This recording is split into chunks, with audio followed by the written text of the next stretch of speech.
A month ago, 20-year-old Mlungisi Madonsela was shot and killed by private security guards during a student protest. He was a third-year business administration student at the Durban University of Technology. Let's get started.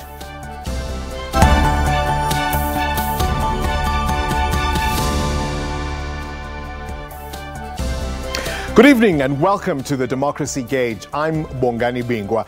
If you're tuning in for the first time, welcome to our brand new show here on SABC 3 and SABC News Channel 404, marking 25 years of democracy as we run up to the 2019 provincial and national elections. Listen, this is a program designed to put you, the citizen, at the heart of the country's democratic story. So there are no political guests or analysts crunching the numbers. But tonight, we discuss student protests in South Africa and whether or not our youth are changing the profile of activism in the country.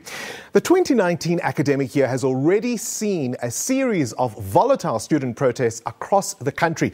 Students are demanding adequate accommodation, more funding from the National Student Financial Aid Scheme, the cancellation of historic debt, and the scrapping of financial exclusions.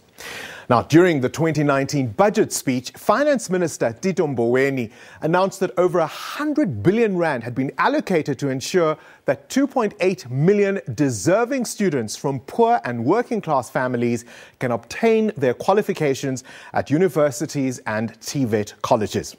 So this is how we gauge democracy. Every day on the show, we have a poll question.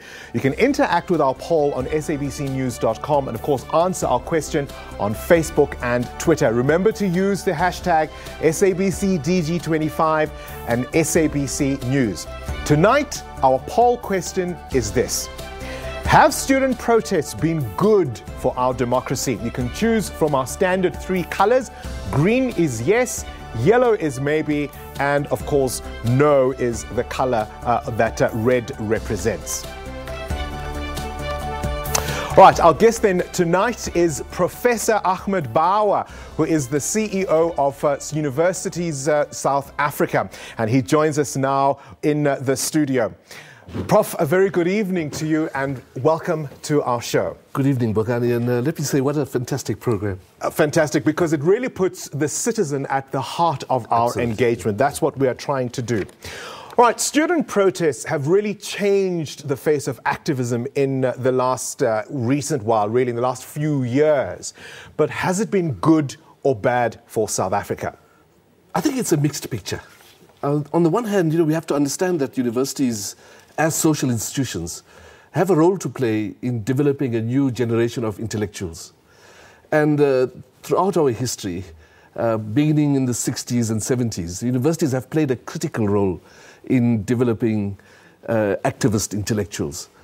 So on the one hand, there's no question about the fact that... It's nothing new in a sense. It's nothing new. Yeah. And it's really important for universities, all the universities, to play this role of providing the space for young people to engage in academic, in activism.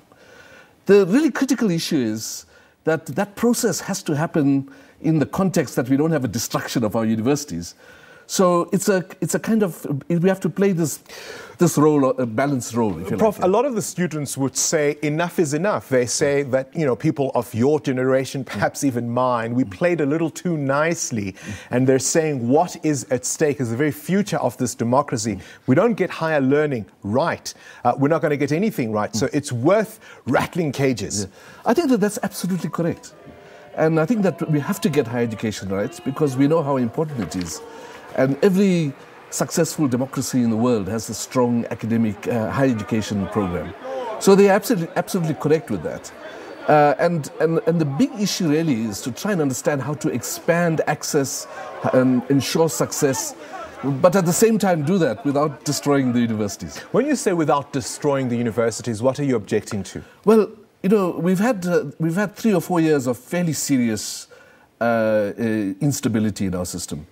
And we've come out of that with some level of kind of continuity and so on. But it's not clear to me that the university system will be able to survive a much longer period of instability. The students will say it's not their fault. I mean, we now know, they told us this, a couple of years ago, that the system was spying on them. We now know for certain that our security agencies were spying on young kids.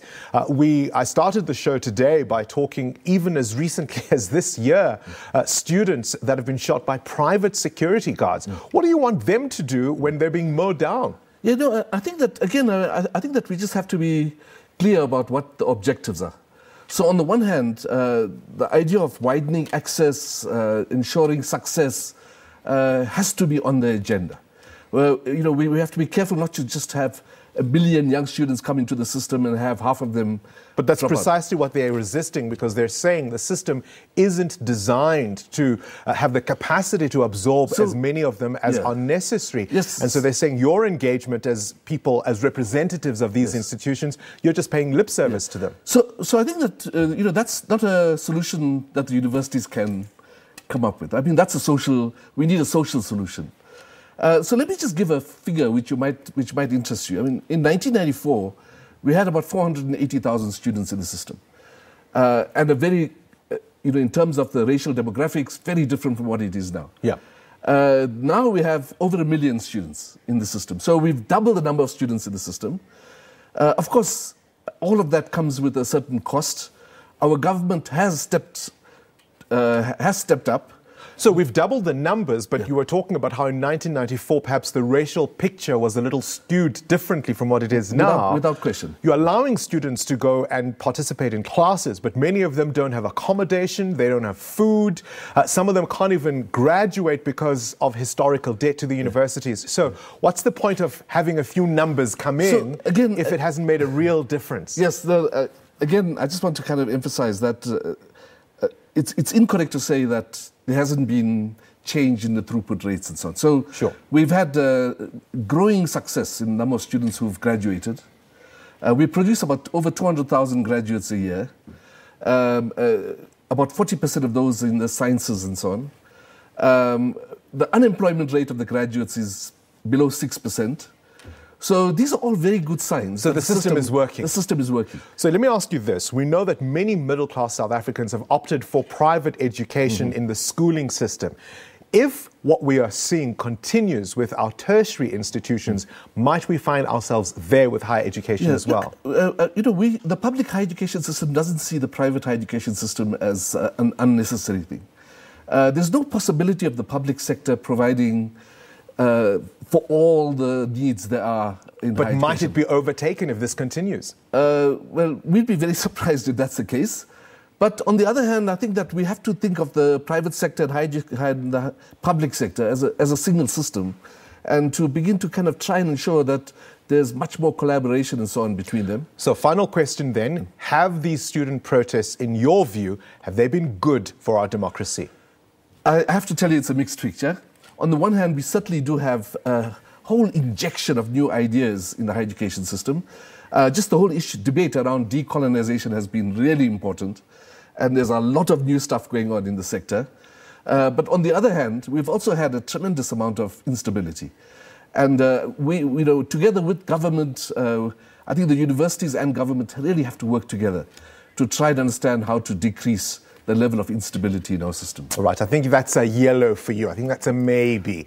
We'll leave it there with you, Prof. Bauer. Thank you very much for your perspective. All right, after the break, we're going to get straight to it to hear what you are thinking as ordinary South Africans. And of course, without any doubt, you'll hear from the students themselves. Stay with us.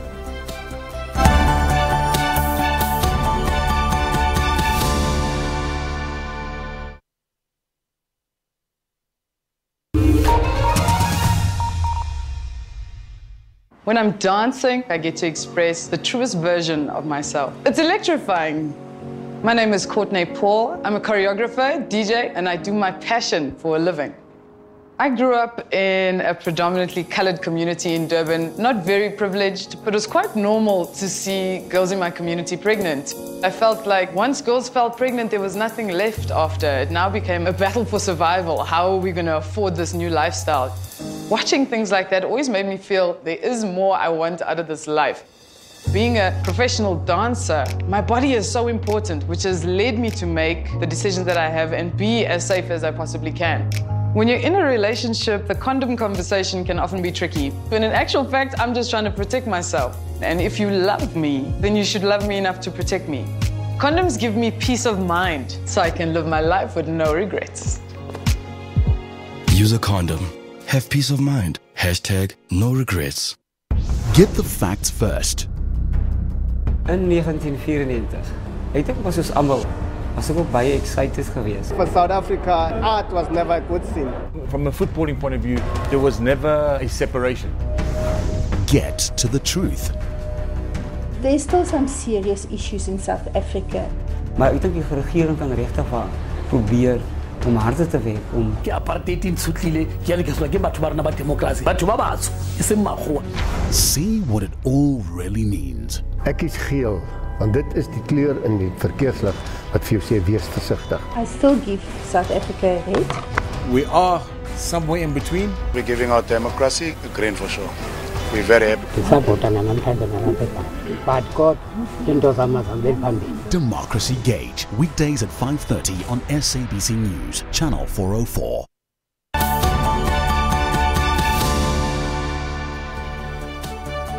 Welcome back. You're watching the Democracy Gauge. Of course, the issue that we are addressing tonight is student protests.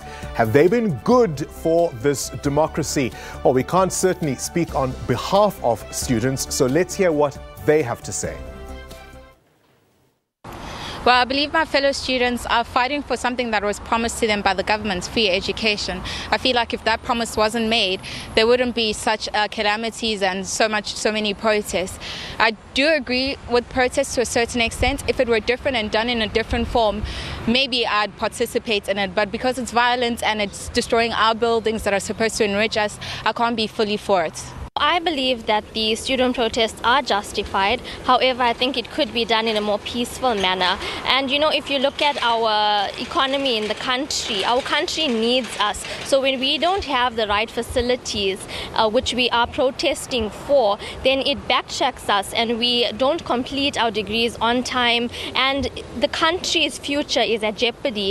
Abafundi ke bona abangakushisi phela izinto ezikhoyo esikoleni imhlaliso zesikole yabo ngoba vele ziyadingakala, even nazinye ingane ezisazayo zisafuna ukusebenza kule izinto ezikhona. I feel like we as students we deserve better, so which is why there are protests happening that you see also happening at UNISA. So whatever we are fighting for is what other students are also fighting for in other institutions. I can safely say that student protests are, of course, par for the cause, but the way in which they go about demonstrating is unacceptable. Like burning of schools, burning of cars, burning of libraries is unacceptable. So that's the view on the street. We now come to the section of the program we call the People's View, and that allows you to interact with us directly live and to share your views candidly. Well, we are joined now on the line by Sixolile Ngobo, who is in Bloemfontein. Sixolile, very good evening to you. You've heard our question. We are asking tonight, have student protests been good for our democracy? What's your view? But thank you, Bongani, and thank you to your viewers. For me, the protest has been good in some way because it actually resembles the uncomfortability of students with what was promised in our constitution. If you actually go to the Bill of Rights, you see that we are entitled to basic education and further education. Knowing that government is then addressing those issues progressively due to whatever resources are available. For me, it is important that students do demonstrate, but the manner in which they then do demonstrate and talk about the issues that concern them, for me, is a matter of issue.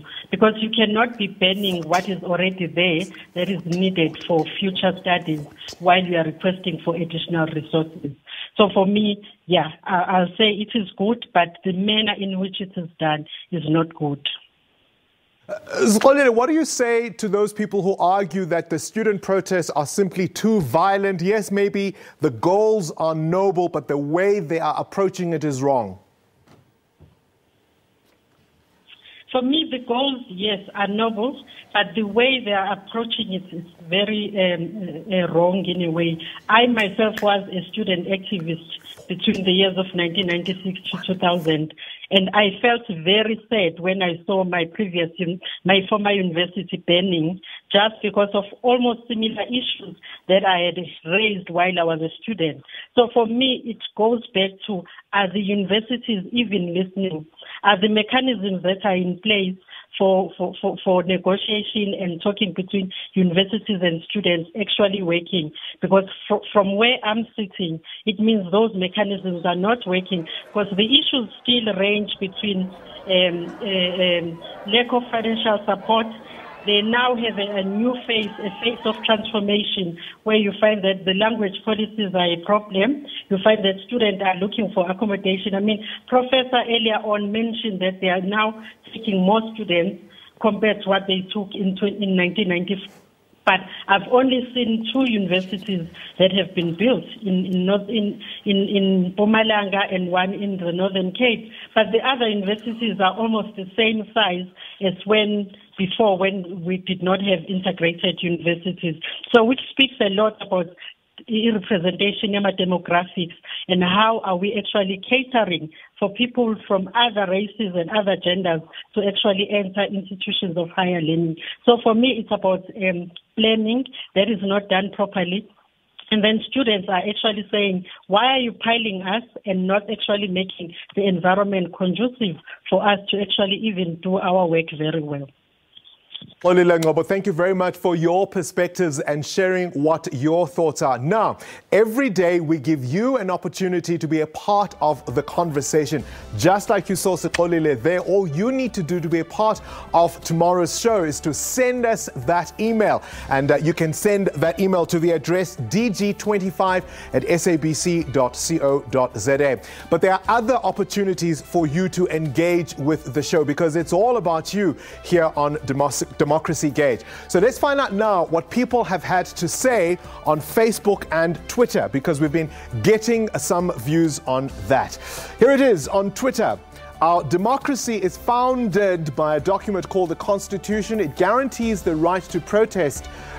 This question really displays the incompetence of our media and its biased support for the establishment and the status quo. Well, I think we're asking the question because we want people to tell us, but that's your view, you're entitled to it. Johan Rudolph says, some might say that protests contravene several sections of the Bill of Rights. And BM Dunkley says the destruction that's going with it is bad. So that's the picture on Twitter. What is Facebook having to say? Sheila says, democracy in its entirety is misconceived, and for a country like ours, where we lack a sense of gratitude or appreciation, the exercise of democratic rights is completely misunderstood and perceived to mean EFF everything for free. The grievous nature of the student protest is a clear portrayal of such. That's a very strong view.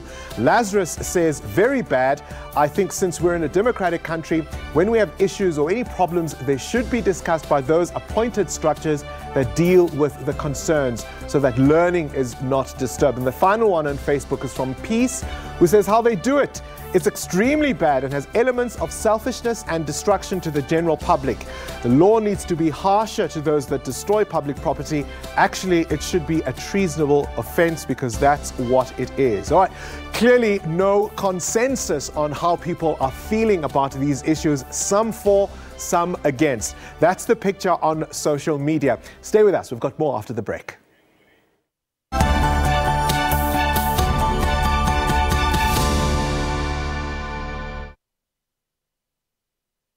Get the facts first. In 1994, ek dink was ons almal was ook baie excited geweest. For South Africa, art was never a good thing. From a footballing point of view, there was never a separation. Get to the truth. There's still some serious issues in South Africa. Maar ek dink die regering kan regtig probeer om harder te werk om ke apartheid in Sutlile ke le ke sola ke batho ba rena ba democracy batho ba batsho e seng makgowa. See what it all really means. Ek is geel, want dit is die kleur in die verkeerslig wat vir jou sê wees versigtig. I still give South Africa a hate. We are somewhere in between. We're giving our democracy a green for sure. We're very happy. Democracy Gauge, weekdays at 5:30 on SABC News, Channel 404. This week on African Perspective, we focus on the state of governance in Africa.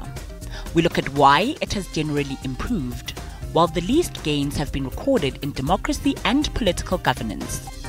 Are African leaders living up to the goals of the AU's Agenda 2063 and the UN's SDGs? Join us at 9:30 p.m. Central African Time on SABC News and give us your perspective.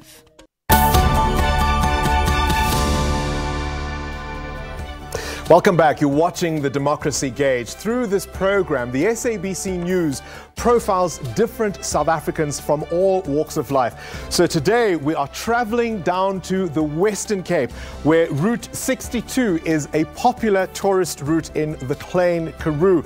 It's a shorter and more scenic alternative to the N2 highway. It's majestic mountains, scenic passes, rivers, vineyards and orchards dotted along the way make it an unforgettable trip. And that's why we are going down all the way to the Western Cape.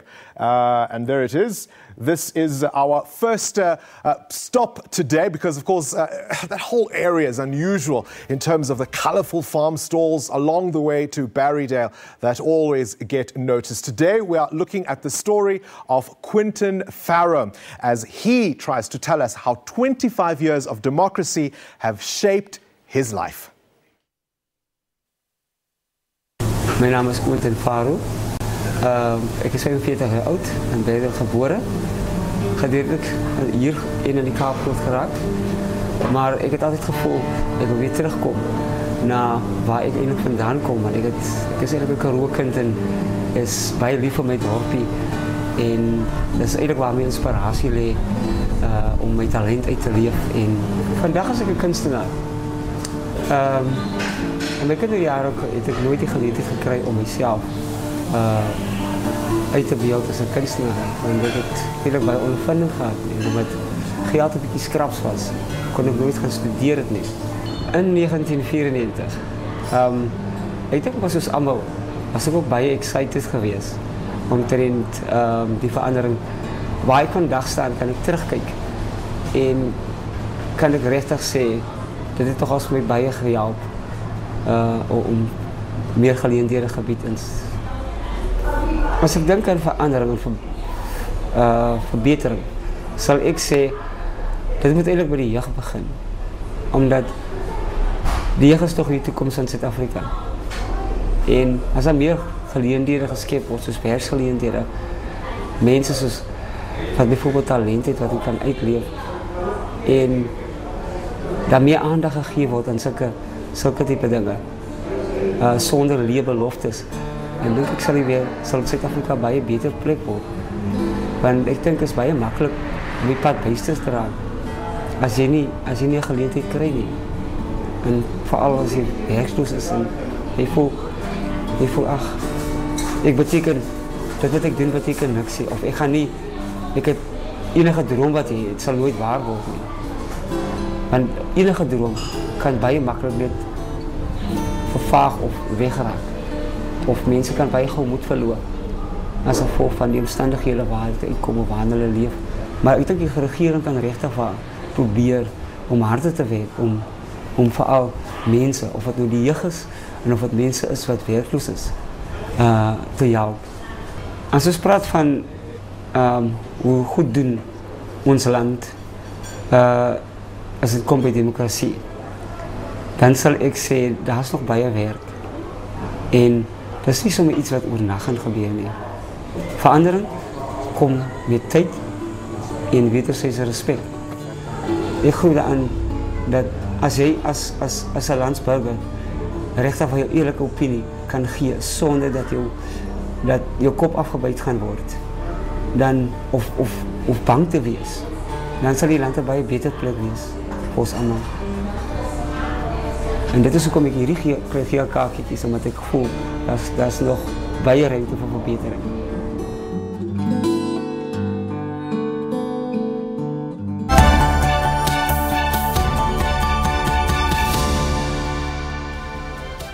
Well, it is red, yellow or green. How do you gauge democracy? It's really great to be able to hear South Africans from quite often far-flung places express their views about how this democracy is functioning. But let's go back to where it all started. Do you remember where you were in the build-up to Freedom Day 25 years ago? Well, this was the day when Judge Johan Krichler announced the lists for provinces and explained how the ballot box would work. Pete Colin shows us how the draw would take place as we reach deep into our SABC archives.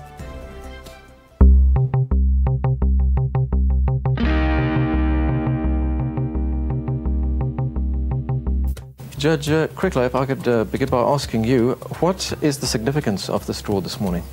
It determines the order in which the parties' names will appear on the various lists. It is of significance to the parties, it's of importance to the voters, and that's why we asked the SABC whether we could do it in public and in the presence of all of the political parties. They are entitled to see how it is done. Mr. Colin, what happens here this morning? One draw will determine both on the provincial and the national list the order of the parties on the ballot paper. If there are parties sharing the same first letter of the alphabet, then the first one alphabetically will be taken. For example, if the letter A is drawn, the African Christian Democratic Party will be the first on the list. If a letter is drawn, for example, the letter Q, and there's no party with that name, then we follow the alphabet until we reach A letter, where it's the first letter of a political party. Well, thank you for taking the time to watch and participate in our show. Now, tomorrow we are asking if we're going to be looking at the issue of gender-based violence. And so our poll is now open. You can choose from our three colors. Green is yes, yellow is maybe, and red is no. And tomorrow we're asking if we can turn the tide against this scourge, gender-based violence. You can interact with our poll on sabcnews.com. Of course, please answer our question on Facebook and Twitter. Remember to use the hashtag DG25 and hashtag SABC News. That's it for today from me, Mlungisi Madonsela. Until tomorrow, ubusuku benzolo. Good night.